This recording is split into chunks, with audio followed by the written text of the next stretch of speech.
Have you ever felt that pull? Where you want a dozen different things, but your wallet or your time only lets you pick one or two? Well, that feeling, that tough choice, that's actually the very heart of one of the most powerful ideas in the world. Today, we're diving into the fundamental economic problem, the simple, and sometimes frustrating reason why you just can't have it all. All right, first up, let's bring this big, abstract idea right back down to earth, to your daily life. Because whether you realize it or not, you are constantly making economic decisions from the moment you wake up. Does this sound familiar? Of course it does. This is the reality for every single one of us. It doesn't matter if you're deciding how to spend your afternoon or how to spend your paycheck. You're always weighing your options, simply because you can't do or have everything you want at once. It's a constant juggling act. Okay, picture this classic weekend dilemma. You've got just enough cash for a concert ticket or that brand new video game you've been waiting for. But you can't have both. You have to make a choice. One thing has to be given up to get the other.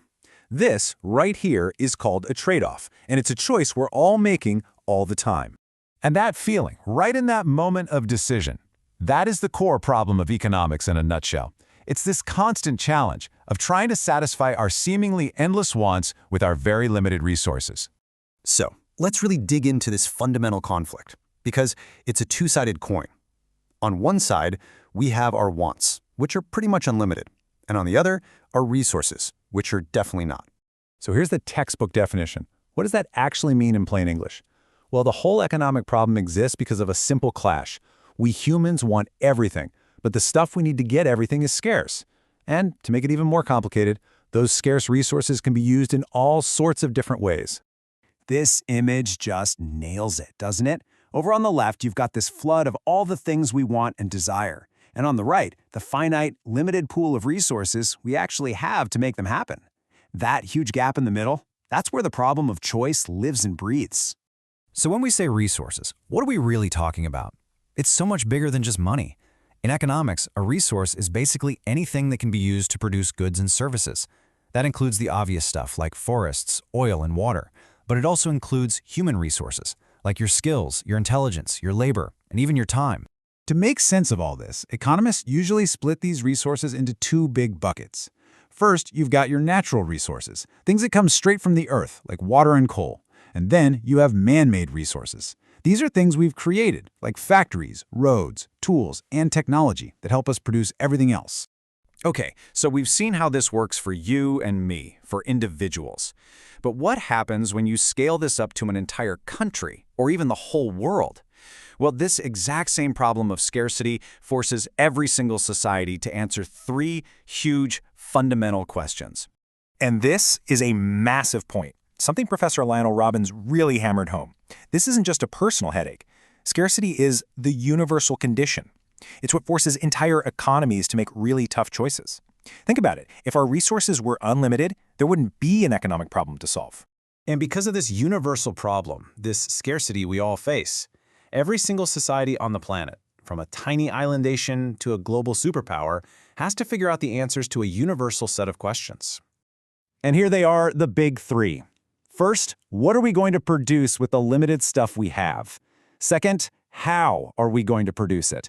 And finally, for whom are we producing all this stuff for? Pretty much every economic decision a country makes falls into one of these three boxes. Now, these aren't just theoretical questions. They force some really major trade-offs. For what to produce, a country has to decide, do we build more hospitals or more sports stadiums? For how to produce, it's a choice between using efficient machines or creating jobs for human workers. And that last one, for whom?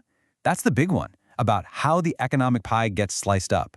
So if every single society is wrestling with the same three questions, why do their economies look so wildly different? Well, it's because the way they choose to answer these questions is what defines their entire economic system. Yeah, it really all boils down to this one question, doesn't it?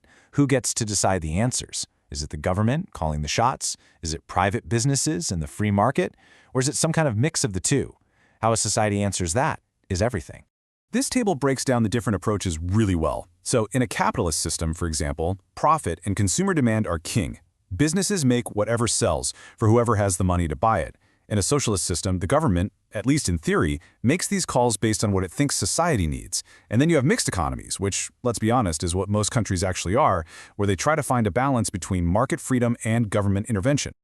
So, here is the most important takeaway from all of this. There is no single right answer. There's no perfect system.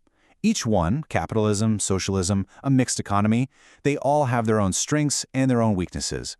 They're all just different strategies for dealing with the one problem that never goes away, scarcity. And that brings us full circle, right back to you. Because your life is its own little economy. You have a limited budget of time, money, and energy. And every single day, you are answering those same 3 questions. What will you produce or create? How will you go about doing it? And who will benefit from your efforts? The economic problem isn't just about markets and governments. It's the fundamental challenge of living a meaningful life.